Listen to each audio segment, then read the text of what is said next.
Definition पढ़ के आ रखे हो आप लोग।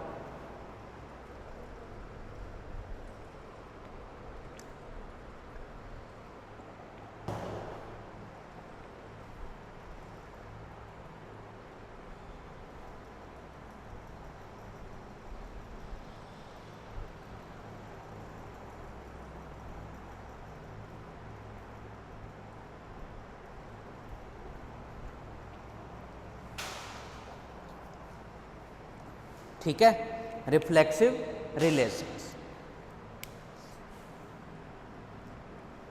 एक एग्जाम्पल मान लेते हैं, लेट कर लेते हैं रिलेशन R1 इक्वल्स टू 1 1 1 2 1 3 2 2 2 3 3 3। ठीक है, और सेट ए तो माने ही नहीं, सेट ए जो है इसके अंदर 1 2 3 एलिमेंट है। और एक दूसरा मान लेते हैं, दूसरा सेकंड लेट कर लेते हैं R2। ये क्या लेट कर रहे हैं अपन 1 1 1 2 2 2 2 3, यानी 1 2 3 है ना आपके पास में। तो रिफ्लेक्सिव रिलेशन क्या कहता है कि ए बिलोंग करना चाहिए आर के अंदर। ठीक है, अब दोनों में डिफरेंस देखना कि बोलोगे कि जो इससे पहले किए थे अपन उसके अंदर भी तो वही था आइडेंटिटी रिलेशन में। आइडेंटिटी रिलेशन में जितने सेट के अंदर एलिमेंट होते हैं वही रिलेशन में एलिमेंट होनी चाहिए, और वो एलिमेंट 1 1 2 2 3 3 यही होनी चाहिए। तो उसको अपन कहते हैं क्या है, आइडेंटिटी रिलेशन। जबकि इसमें क्या होता है कि 1 2 3 जैसे 3 एलिमेंट अपनी सेट के अंदर, तो 3 एलिमेंट्स यानी 1 1 पूरे सेट के अंदर, पूरे रिलेशन के अंदर 1 1 2 2 और 3 3 वो बिलोंग करना चाहिए बस। तो कर रहा है बिलोंग, इसके अंदर बिलोंग नहीं कर रहा है। ठीक है, इससे रिलेटेड भी थ्योरम भी करेंगे अपन। तो ये हमारे पास में है रिफ्लेक्सिव रिलेशन। ठीक है,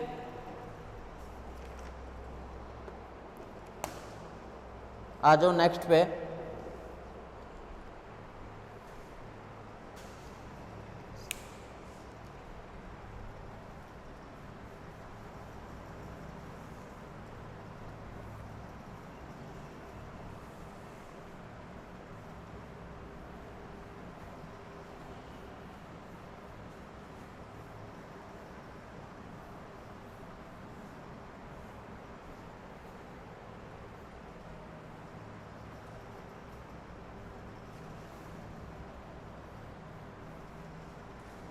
नेक्स्ट पे आ जाओ, क्या है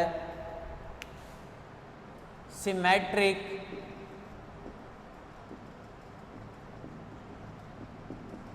relation.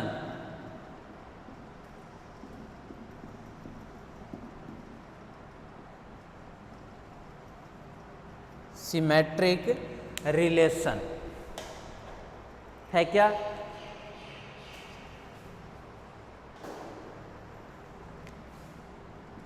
a relation R is defined on non-empty. A relation R is defined on non-empty subset A. Subset A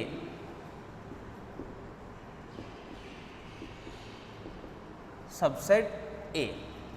ठीक है, a relation R defined on non empty subset A. A is called symmetric relation if called symmetric relation if for all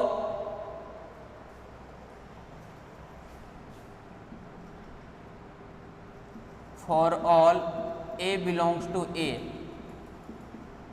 A B belongs to R, A B belongs to R implies B A belongs to R, यही तो होता है, employees B ए belong करना चाहिए are में। It means इसको अपन ऐसे भी लिख सकते हैं कि A relation B implies B relation A, A relation B implies B relation A, ठीक है, for all A belongs to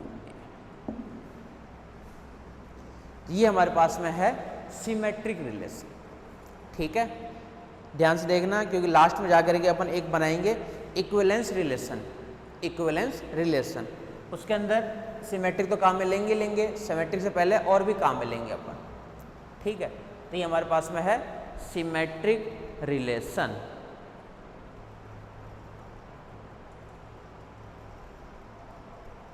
ठीक है।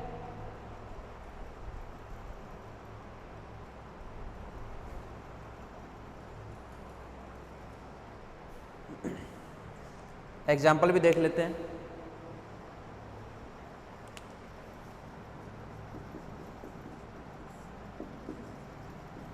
एक वस्तु दिया हुआ है 1 2 3 4 और रिलेशन R1 दिया हुआ है, वो है आपके पास में 1 1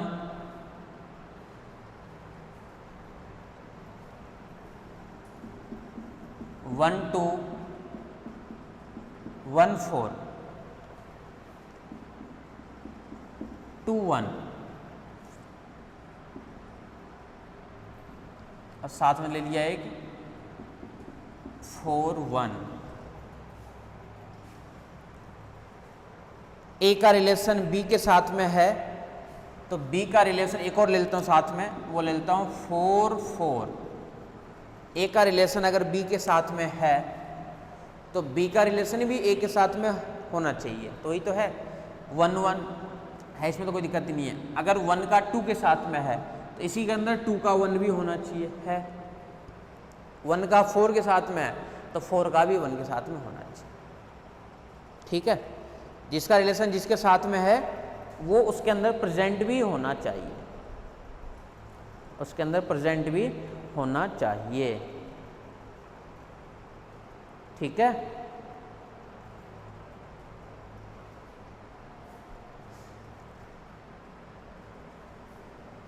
तो ये था हमारे पास में सिमेट्रिक रिलेशन, सिमेट्रिक रिलेशन। आ जाओ, बहुत ज़्यादा इंपॉर्टेंट थ्योरम एक इसी से रिलेटेड है, वो करते हैं अपन। इस एग्जांपल को हटा देता हूँ यहाँ से।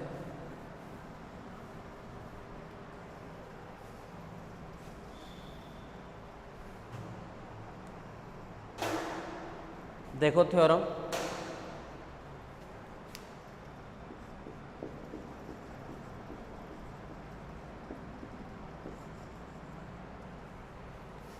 थ्योरम स्टेटमेंट देखो थ्योरम के लिए, ए relation R on a non empty, a relation are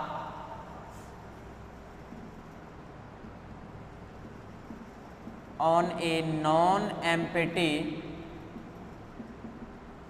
a relation R on a non-empty set A is symmetric. Set A is symmetric. Symmetric. A relation R on a non-empty set A is symmetric if and only if R equals to R inverse. If and only if and only if R equals to R inverse. और important है, बहुत ज़्यादा ध्यान रखना, 11 में 14 में, ठीक है, कई बार पूछ भी रखा है।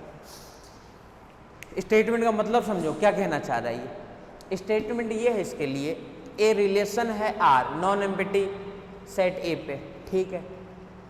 ए, जो ए है वो क्या है, सिमेट्रिक। अच्छा, थ्योरम के अंदर आ रहा है इफ एंड ओनली इफ, और इफ एंड ओनली इफ का मतलब तो जानते हो ना, इफ एंड ओनली इफ का मतलब ये होता है कि स्टेटमेंट को सबसे पहले ये लेट करके चलेंगे कि सिमेट्रिक है, देन ये प्रूफ करेंगे, फिर ये लेकर के चलेंगे, देन सिमेट्रिक दिखाएंगे।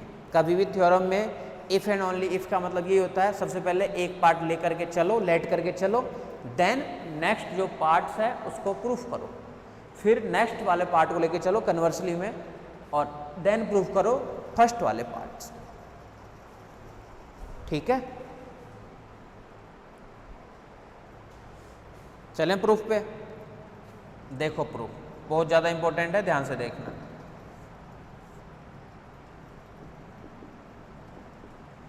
Firstly we let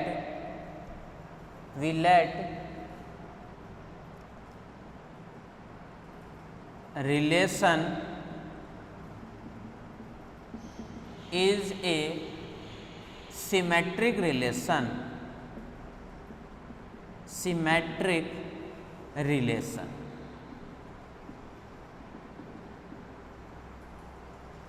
Firstly we let relation is a symmetric relation, it means symmetric है तो देखो ऊपर डेफिनेशन भी लिखे रखे हैं, it means a B belongs to R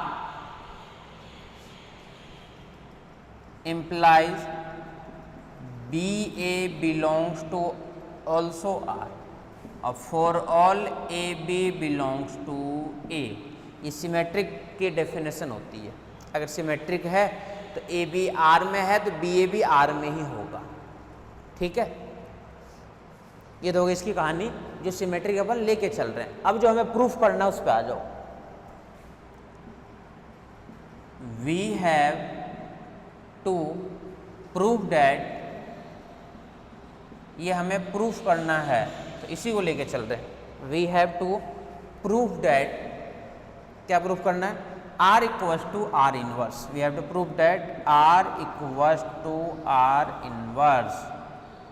ये भी देखो इक्वल टू का काम है, यानी इसमें से अगर एलिमेंट लेना अपन, वो एलिमेंट उसके अंदर जाना चाहिए, और उसमें जो एलिमेंट ले वो एलिमेंट फिर से इसके अंदर आना चाहिए। यही तो होता है इक्वल टू का मतलब, इसका एलिमेंट उसमें जाए, उसका एलिमेंट इसमें आ जाए।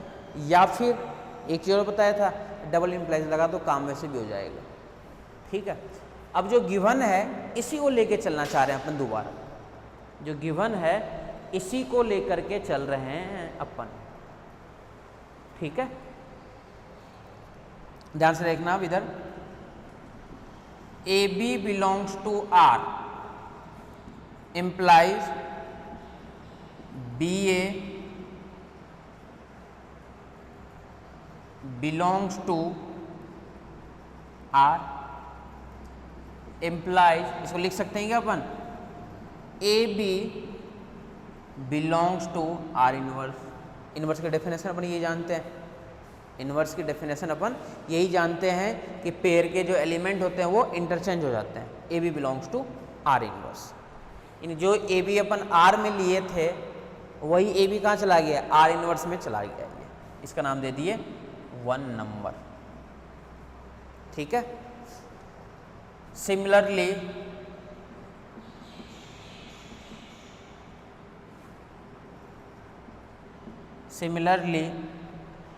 अब आर इनवर्स की कहानी है कि आर इनवर्स में भी तो अपन लेट करें। तो आर इनवर्स की कहानी क्या है, मतलब कुछ और लेट कर लो ना। तो ए बी ले चुके, बोला सी डी ले लो, कोई दिक्कत नहीं है।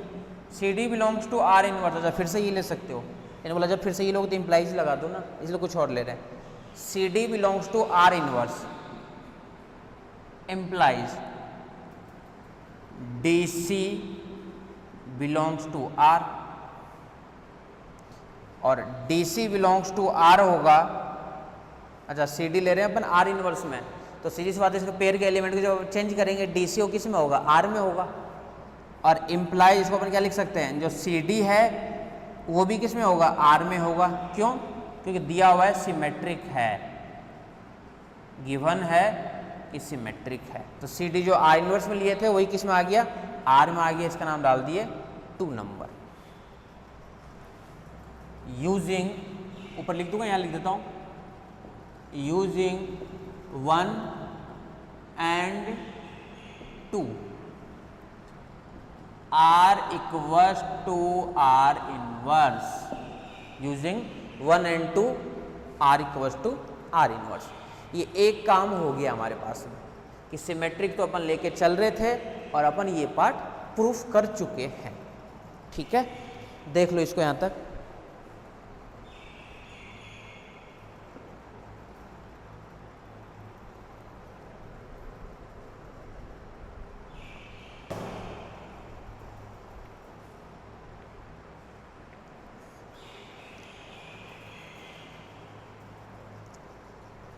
चले कन्वर्सली में आ जाओ, कन्वर्स पार्ट।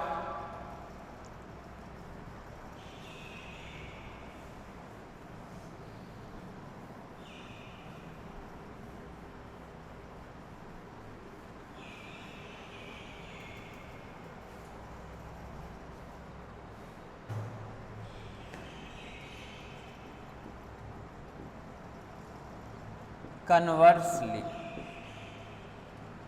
दोनों तरफ से करना है, क्यों? क्योंकि इफ एंड ओनली इफ है। Conversely, now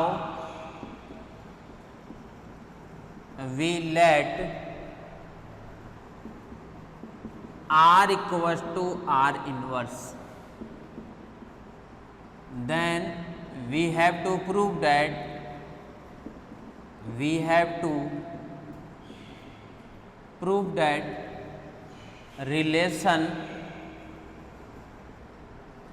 relation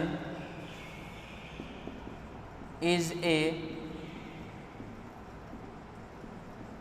symmetric relation. Relation is a symmetric relation. We have to prove that relation is a symmetric relation. ठीक है, जो गिवन है बोला उसी को तो लेके चलो। तो गिवन क्या है हमारे पास में, R equals to R inverse, R equals to R inverse, it means AB belongs to R, AB belongs to R। तो अपन इसकी डेफिनेशन क्या जानते हैं, इम्प्लाइज करके, अभी ये नहीं देखने कि क्या गिवन था हमारे पास में। अगर AB R में है तो अपन इसकी हेल्प से लिख सकते हैं क्या कि जो BA होगा ये कहाँ होगा, बोले ये R इनवर्स में होगा। अपन इसके हेल्प से अपन के देख रहे हैं सिर्फ और सिर्फ। ए बी जब आर में है तो बी ए कहाँ होगा, आर इनवर्स में होगा। ठीक है, और बी ए जब आर इनवर्स में होगा इम्प्लाइज इसी बी ए को अपन दिखा सकते हैं कि आर में, क्यों? अब जो दिया हो तो काम में ले लिए कि R equals to R inverse. तो देखो ए बी आर में था, बी ए भी आर में चला गया, यही तो है।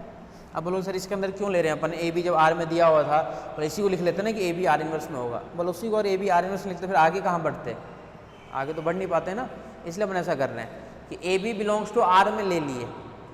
तो अगर ए बी आर में है तो बी ए कहाँ होगा, आर इनवर्स में होगा, ये अपन जानते हैं। अब बी ए आर इनवर्स में होगा तो अपन अब इसके हेल्प से लिख सकते हैं कि जो बी ए है वो आर में भी होगा, क्यों होगा, क्योंकि आर इक्वल्स टू है R inverse. It means so we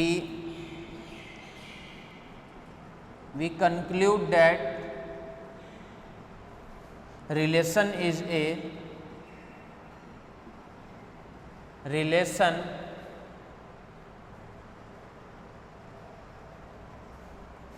symmetric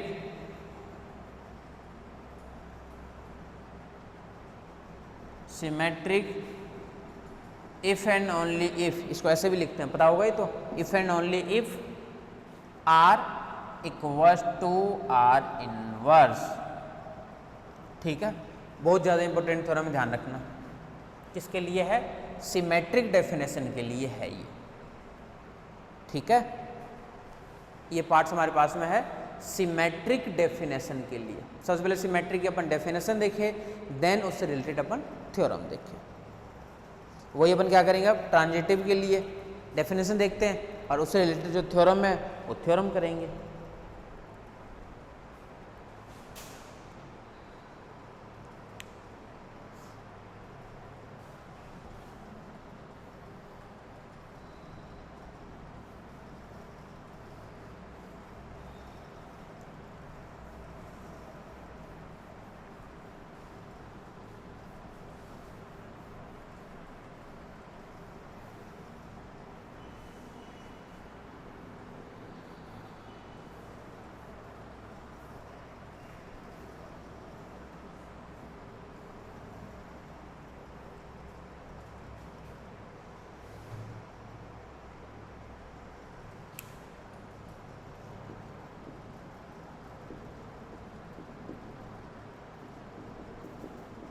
transitive relation,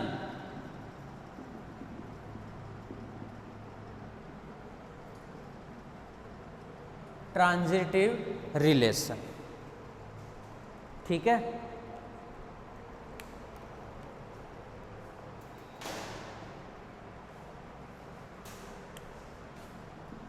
A relation are defined on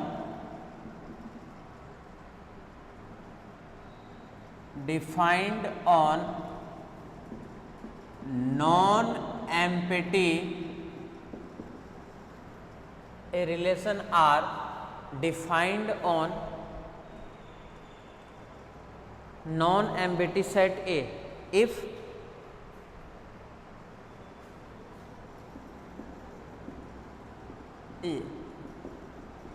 if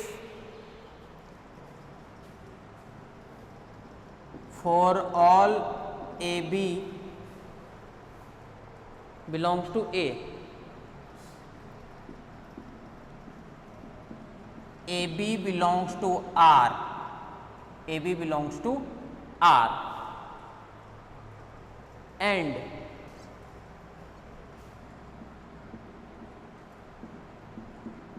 BC, AB belongs to R, BC belongs to R, then AC belongs to R। ये जो थी transitive की definition. ए B R में है, B C भी R में है, तो ए सी भी कहाँ पे होगा? आर में ही होगा, ये भी जानते हैं अपन, ठीक है। ए बी आर में, बी सी भी आर में, और ए सी भी किसमें होना चाहिए? आर में ही होना चाहिए।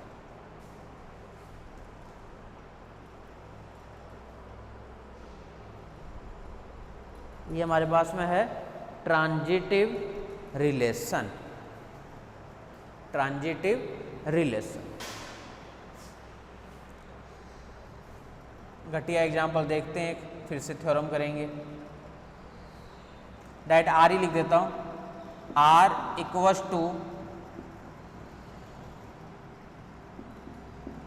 1 1 1 2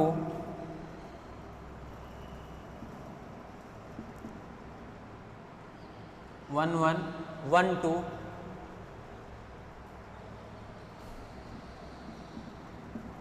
2 3 1 3 3 3। ये है आपके पास में एक रिलेशन आर। बोले चेक करके बताओ कि ये ट्रांजिटिव सिमेट्रिक वाले, बोले देखो सिमेट्रिक है क्या? बोले सिमेट्रिक तो देखेंगे अपन, तो सिमेट्रिक का मतलब क्या है कि 1 2 इसमें है तो 2 1 भी इसी में होना चाहिए। बोला है ही नहीं, पॉसिबल ही नहीं है, 1 2 है 2 1 कहाँ है इसके अंदर? बोला सिमेट्रिक तो नहीं है। बोला ट्रांजिटिव पे आ जाओ, ट्रांजिटिव है क्या? बोला ट्रांजिटिव होगा, 1 का 1 से इससे मतलब नहीं है, 1 का 2 से आर में ही है, 2 का 3 से ये भी आर में है, देन 1 का 3 से वो भी आर में ही होना चाहिए, है 3 3 एक्स्ट्रा है, कोई दिक्कत ही नहीं है, ठीक है। तो ये हमारे पास में है ट्रांजिटिव रिलेशन, ठीक है। अब इससे रिलेटेड एक थ्योरम है, वो भी इंपॉर्टेंट है, उसको करते हैं। देखो थ्योरम क्या है,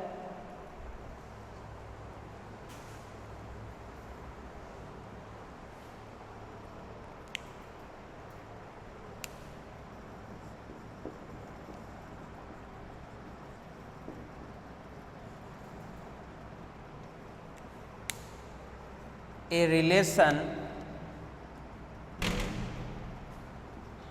relation R on a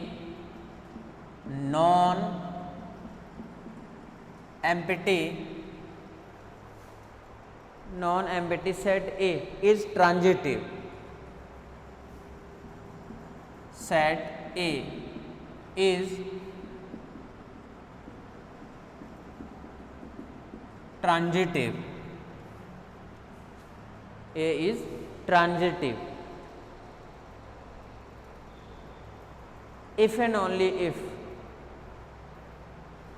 if and only if, फिर से देखो वही चीज है, इफ एंड ओनली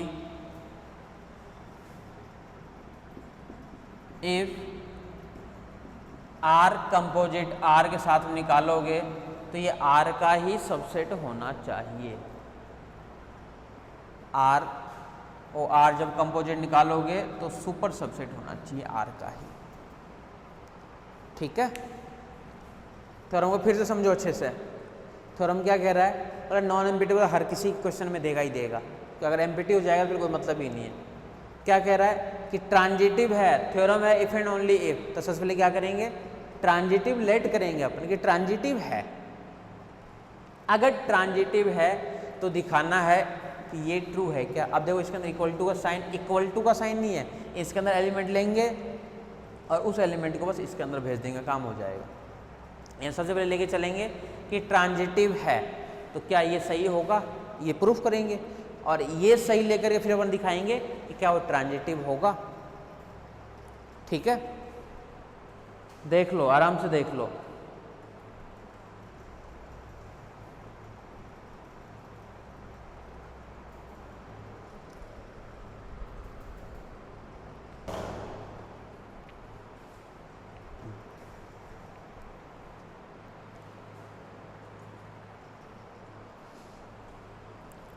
ठीक है,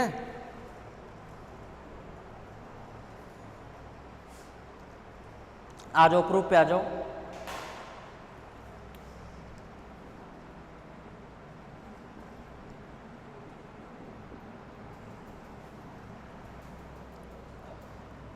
firstly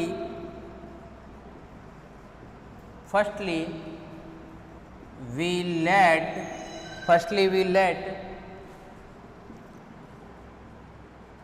a relation is a transitive relation.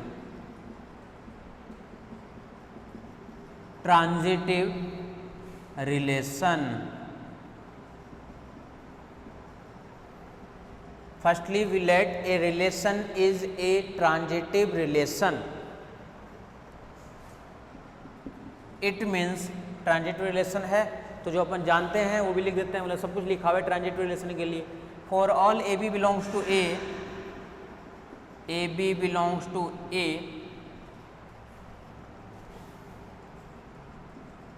A B belong करे आर में, एंड बी सी बिलोंग करे आर में, देन ए सी भी बिलोंग करेगा R. We have to prove that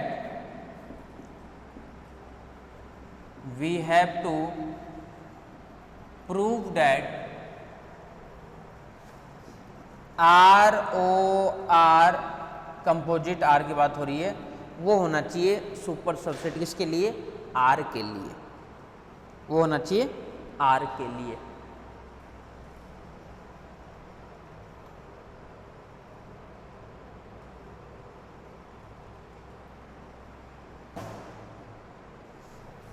ठीक है, देख लो यहां तक।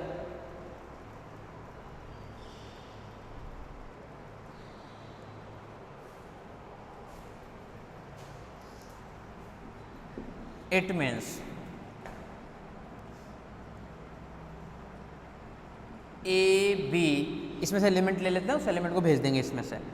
A B belongs to R O R, composite function है, इसको ओपन कैसे करेंगे, implies there exists C belongs to C। क्या क्या होगा, जो AC है वो बनेगा लास्ट वाले R के लिए, belongs to R, और फिर से CB ये बनेगा फर्स्ट वाला जो भी R ही है, C belongs to R, और B बिलोंग्स टू B लिख सकते हैं। ये बताओ पहले तो आर ओ आर के अंदर ले लिए, देयर एग्जिस्ट करवा दिए C वाला पार्ट। ठीक है, implies अब देखो इधर ध्यान से, AC belongs to R, CB belongs to R, it means AB ये बिलोंग्स टू होगा क्या R में? क्यों होगा? क्योंकि दिया हुआ था, गिवन है, सबसे पहले अपन ये तो लेट कर चल रहे हैं कि ट्रांजिटिव रिलेशन है। अगर ट्रांजिटिव है तो देखो AB BC देन AC, तो AB बिलोंग्स टू R। क्यों? क्योंकि ट्रांजिटिव रिलेशन।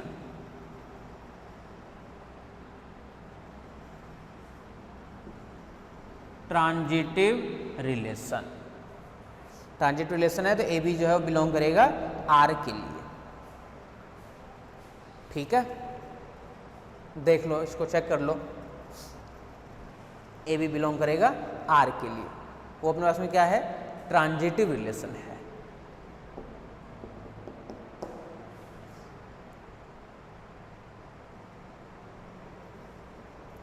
तो ये हो गया हमारे पास में ट्रांजिटिव रिलेशन।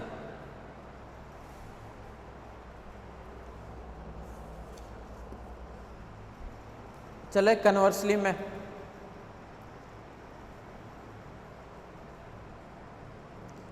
इसमें ये ध्यान रखना, डायरेक्ट ये दिखाना था कि AB ROR में लिए थे ना अपन, तो वही AB R में चला जाए, बस इक्वल टू साइन होता तो अपन दोनों तरफ से मेहनत करते हैं, लेकिन डबल मेहनत करने की जरूरत नहीं है। तो AB बिलोंग्स टू क्या कह दिया अपन? डायरेक्ट ही R के लिए। ठीक है, आ जाओ कन्वर्सली पे।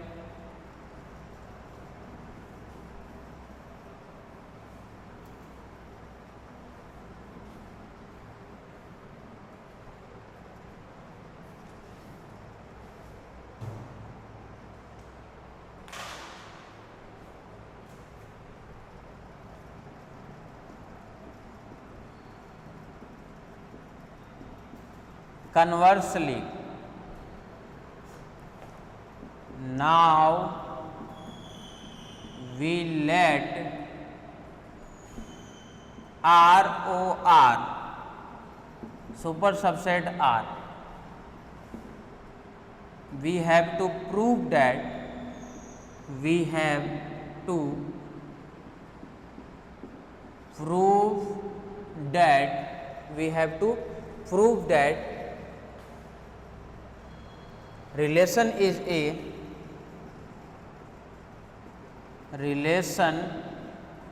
a transitive relation।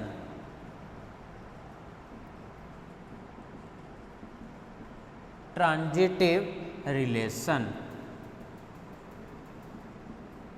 ठीक है, अब क्या लेके चल रहे हैं अपन? इस कंडीशन को सेटिस्फाई कर रहा है, हमें रिलेशन को क्या दिखाना है? ट्रांजिटिव दिखाना है, शो करना है अपने को। ठीक है,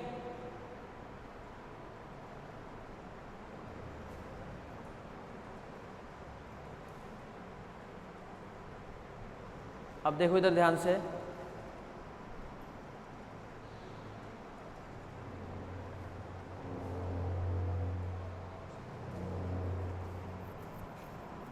let AB belongs to R, जो गिवन है ना उसके लिए अपन अप्लाई कर रहे हैं। AB belongs to R and BC belongs to R। इसमें तो कोई दिक्कत है ही नहीं, ये तो अपन लिख सकते हैं कि ट्रांजिटिव, तो ये थोड़ी कहता है, ट्रांजिटिव कहता है कि अब A का C के साथ में होना चाहिए, ये कहता है ट्रांजिटिव। तो ठीक है,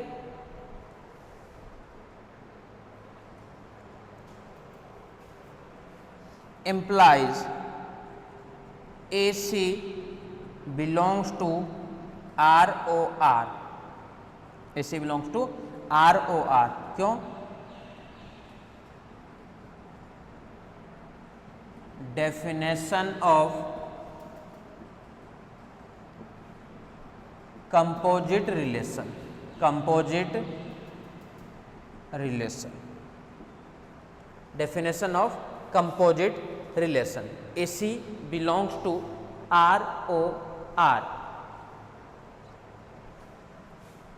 तो AC बिलोंग्स टू R लिख सकते हैं। कहाँ दिक्कत आ रही है? AC belongs to R। क्यों? क्योंकि जब R और R का जो है वही R में है, तो यही AC कहाँ है? R के अंदर है। और जब AC R में है तो देखो लेट कर लिखे, तो AB R में है, BC R में है, और AC जो है R में अपन निकाल चुके हैं। That means relation is transitive relation. Transitive relation, that means relation is A transitive relation. ठीक है, देख लो, अच्छे से देख लो।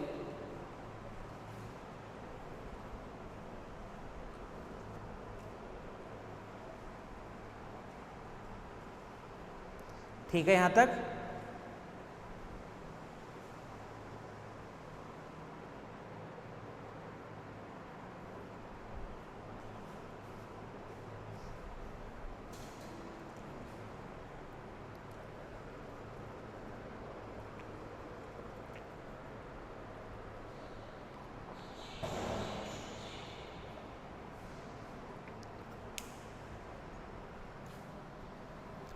आ जाओ नेक्स्ट पे।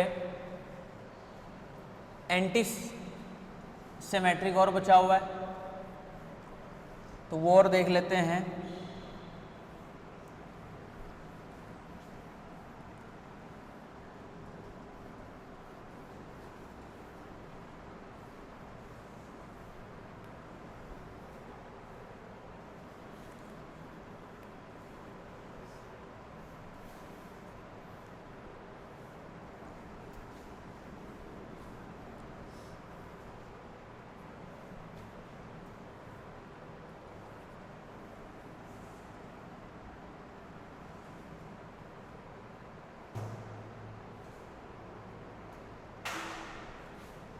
देखो नेक्स्ट वाले पार्ट पे आ जाओ।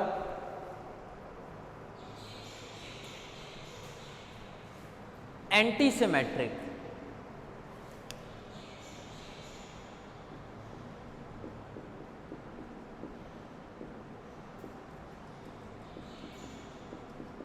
एंटी सिमेट्रिक रिलेशन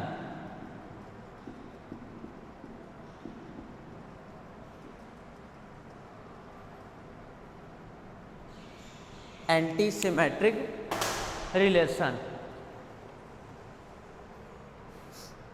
डेफिनेशन देखो, a relation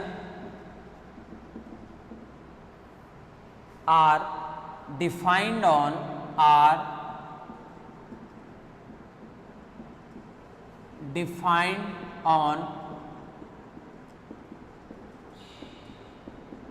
non-empty, defined on non-empty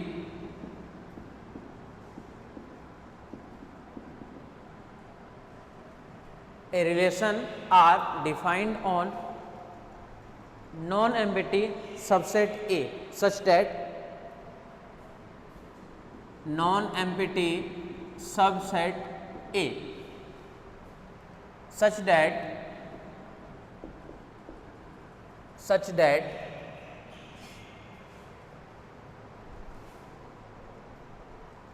AB belongs to A for all AB belongs to A, for all AB belongs to A, AB belongs to R and AB belongs to R and BA belongs to R, AB belongs to R, BA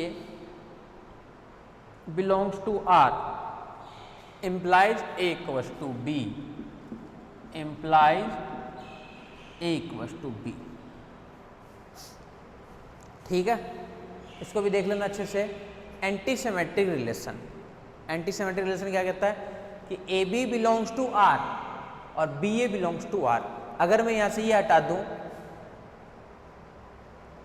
तो ये definition किसके बन जाएगी? पीछे से and भी हटा दूं, इंप्लाइज लगा दूं, तो ये बन जाएगी सिमेट्रिक के लिए। सिमेट्रिक ये तो था कि AB R में तो BA भी R में, जबकि ये क्या है? Antisymmetric. A B R में, तो बी ए भी आर में implies then A equals to B कहेंगे अपन कि ए इक्वल्स टू बी।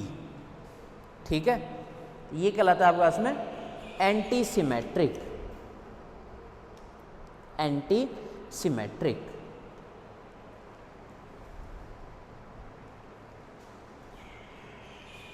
देखते हैं इस रिलेटेड थ्योरम, बहुत इंपॉर्टेंट है।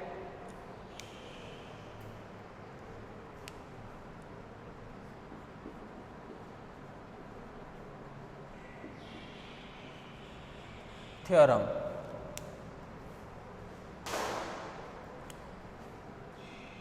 a relation R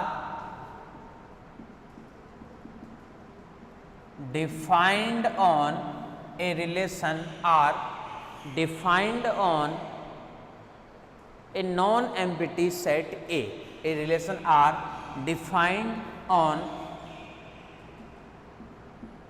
non-empty subset R. Non-empty subset A is antisymmetric. A है सॉरी, यहाँ पे R में तो डिफाइंड होता है ना, A is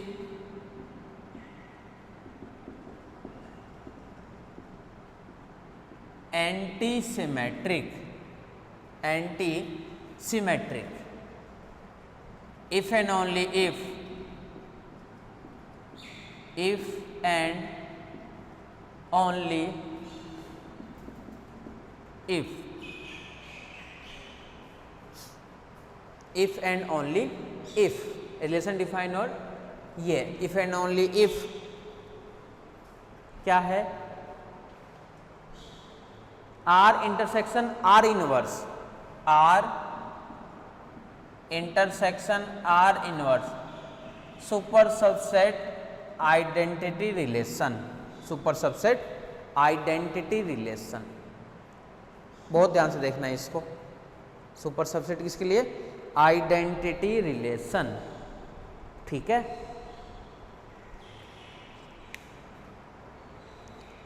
इंपॉर्टेंट है, बहुत ज़्यादा ध्यान रखना। 8 में पूछा गया, 16 में पूछा गया और में पूछा गया।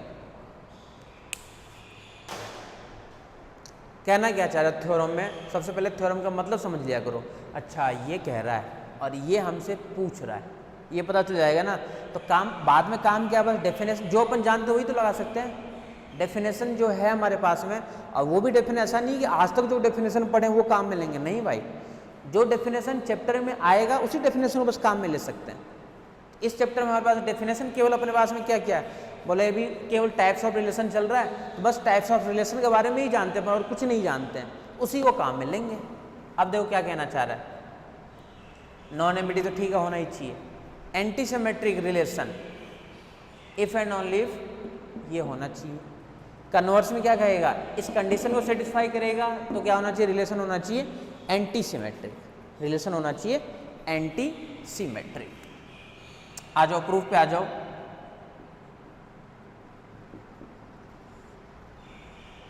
प्रूफ देखो ध्यान से,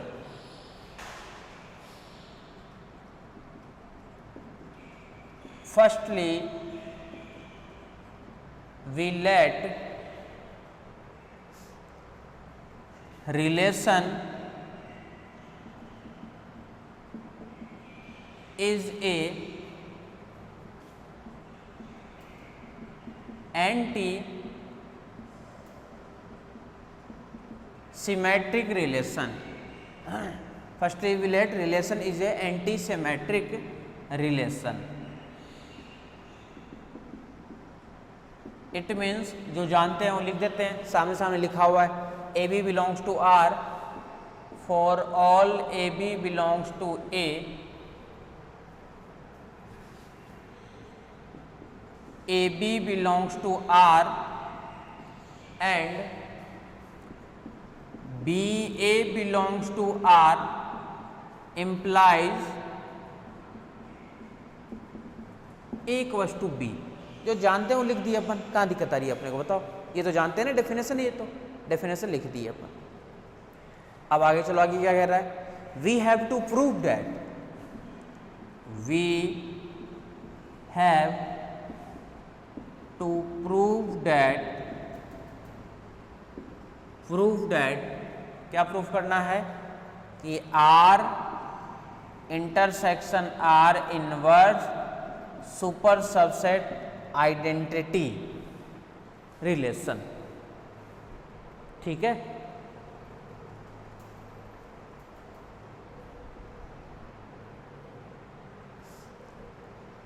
ले ले इसमें से एलिमेंट, काम क्या है, कुछ भी नहीं है।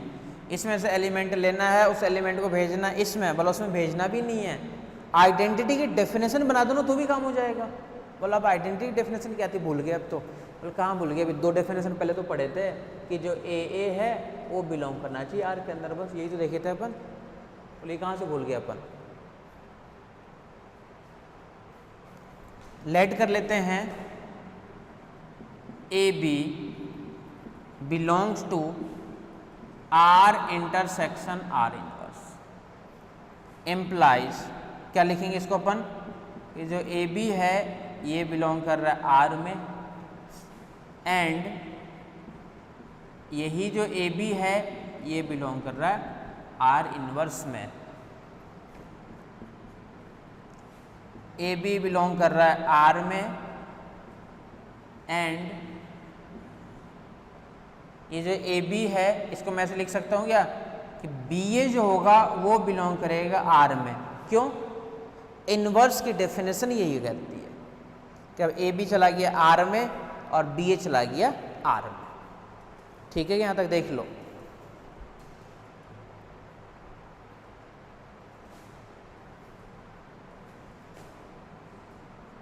A B belongs to R, B A belongs to R, और है क्या ये, बोले ये एंटी सिमेट्रिक है।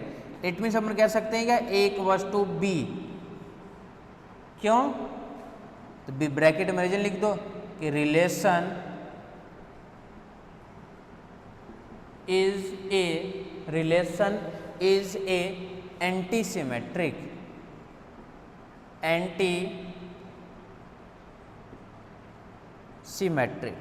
Relation is A anti symmetric. ठीक है, तो एक वस्तु आ गया हमारे पास में क्या, बी आ गया। तो it means a B belongs to I A. बोला अब इसमें डायरेक्ट कैसे बिलोंग करा दिया, तो जब एक वस्तु बी है तो बी की जगह ए रख दूं, ए तब तो हो गया ना वो डेफिनेशन। या ए की जगह बी कर दूं तो बी बी, या बी की जगह ए कर दूं ए। ये सारा किस में चला गया, इस वाले में चला गया। बोले ये तो दिखाना था कि जो ए बी अपन इस वाले में लिए थे वो सबसेट बन जाना चाहिए इस वाले पार्ट का। बोले एक पार्ट तो हो गया, एक पार्ट तो हो गया ये आसानी से। बोले अब कन्वर्स में आ जाओ, कन्वर्स में आ जाओ।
Conversely,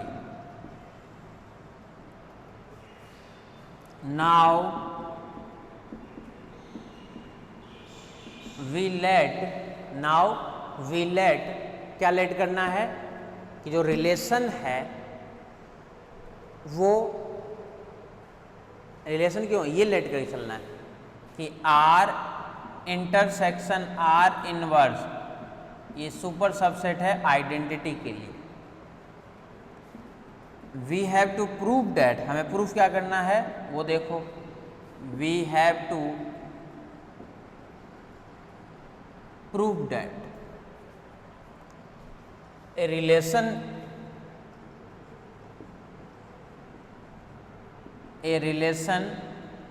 is a relation is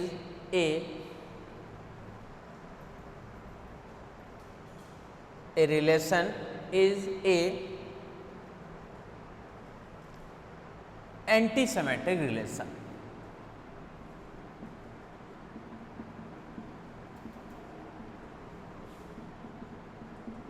anti-symmetric relation, a relation is a antisymmetric relation. ठीक है, a relation is a antisymmetric relation, ये हमें दिखाना है।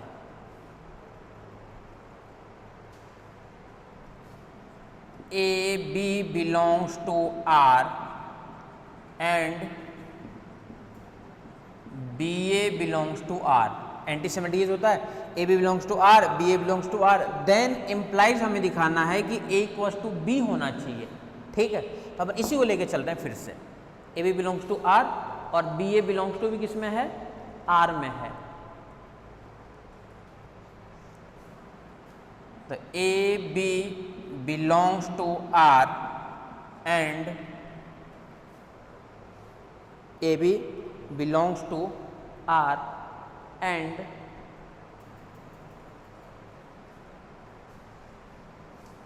इंटरचेंज कर देता हूं, तो A B belongs to R inverse. पहले बार देखो इधर, ये क्यों ले लिए अपन, एंटी सिमेट्री के लिए ये फॉर्मेट होता है कि सबसे पहले ये तो होना चाहिए, तो एलएचएस वाला पार्ट ले रहे हैं अपन एक तरीके से, और इससे हमें आरएचएस लेकर के आना है। तो एलएचएस वाला पार्ट ले लिया अपन कि A B belongs to R and B A belongs to R, A B belongs to R and B A belongs to R. तो हमें दिखाना है कि क्या ए इक्वल्स टू बी होगा, तो क्या ए इक्वल्स टू बी होगा क्या, वही पार्ट अपन दिखाना चाह रहे हैं। वो पार्ट्स दिखाने के लिए अपन क्या कर रहे हैं कि A B belongs to R, ये ठीक है, and B A belongs to R की जगह अपन चेंज कर दिए A B belongs to R inverse, इसको अपन चेंज कर दिए, वो कर दिए A B belongs to R inverse. ठीक है, A B belongs to R and A B belongs to R inverse. ठीक है, यहां तक। तो इम्प्लाइज इसको अपन लिख सकते हैं क्या कि जो ए बी है ये बिलोंग करेगा आर इंटरसेक्शन आर इनवर्स में, क्योंकि बीच में है एंड का काम करता है इंटरसेक्शन। तो ए बी बिलोंग्स टू कहाँ चला गया, आर इंटरसेक्शन आर इनवर्स में। और ये गिवन है हमारे पास में कि जो इसके अंदर एलिमेंट है वो सारा कहाँ बिलोंग कर रहा है, इसके अंदर। इसको लिख सकते हैं कि जो ए बी है, ए बी जो है ये बिलोंग किसके अंदर कर रहा है, आई ए में बिलोंग कर रहा है। जो ए बी है वो इसमें बिलोंग कर रहा है। क्यों, गिवन डैट, तो रीजन आएगा क्या कि गिवन डैट। अब बोला कि जब इसके अंदर बिलोंग करेगा ना, तो बोला एक ही कंडीशन में बिलोंग कर सकता है, क्योंकि ये है क्या, तो ये है आइडेंटिटी, और आइडेंटिटी का मतलब है ए का ए से ही होना चाहिए या फिर बी का बी से होना चाहिए। बोला इसके अंदर बिलोंग करेगा व्हेन, कब बिलोंग करेगा कि ए इक्वल्स टू बी हो, तभी बिलोंग करेगा इसके अंदर। तो जब तक ये दोनों इक्वल नहीं होंगे तब तक ये कैसे बिलोंग कर सकता है इसके अंदर, जब तक ये पार्ट इक्वल नहीं होंगे जब तक कैसे बिलोंग करेगा इसके अंदर। ठीक है, इसलिए इसका बिलोंग करना बहुत ज़्यादा जरूरी है। इसके अंदर बिलोंग करेगा, इसमें क्या होगा कि ए इक्वल्स टू होना चाहिए बी। ये थ्योरम था हमारे पास में। बताओ कुछ काम है क्या थ्योरम में, काम कुछ भी नहीं है, और इम्पोर्टेंट इतना इम्पोर्टेंट है जो कई बार पूछ रखा है।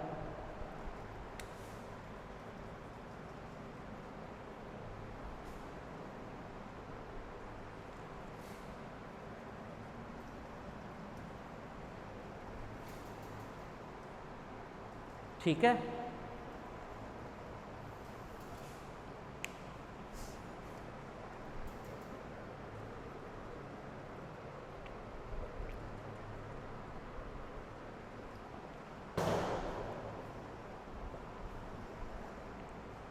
देख लो इसको यहाँ तक।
अब इन सब को मिला करके एक रिलेशन बनता है हमारे पास में,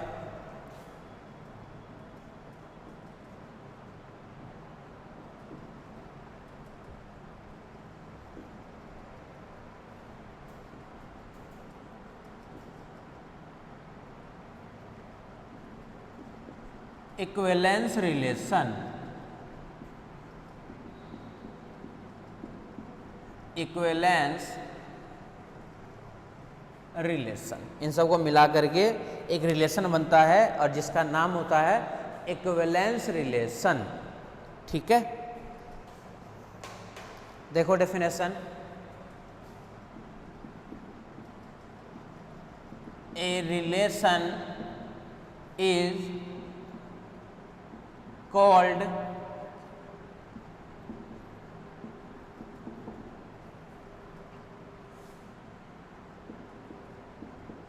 equivalence relation. A relation is called equivalence relation.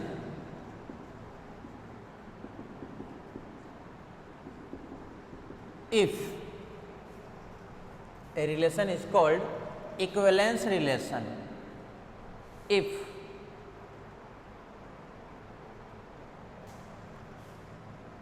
A belongs to R, for all A belongs to A, इसके अंदर क्या हुआ कि रिफ्लेक्सिव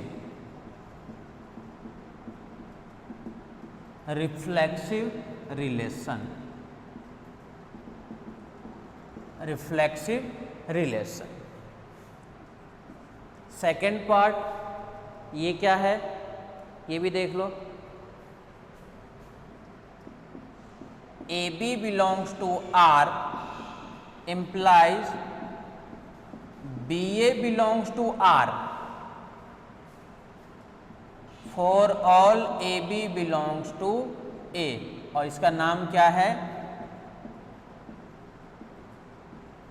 सिमेट्रिक रिलेशन। इसका नाम है symmetric relation. Third part symmetric relation. ठीक है, थर्ड पार्ट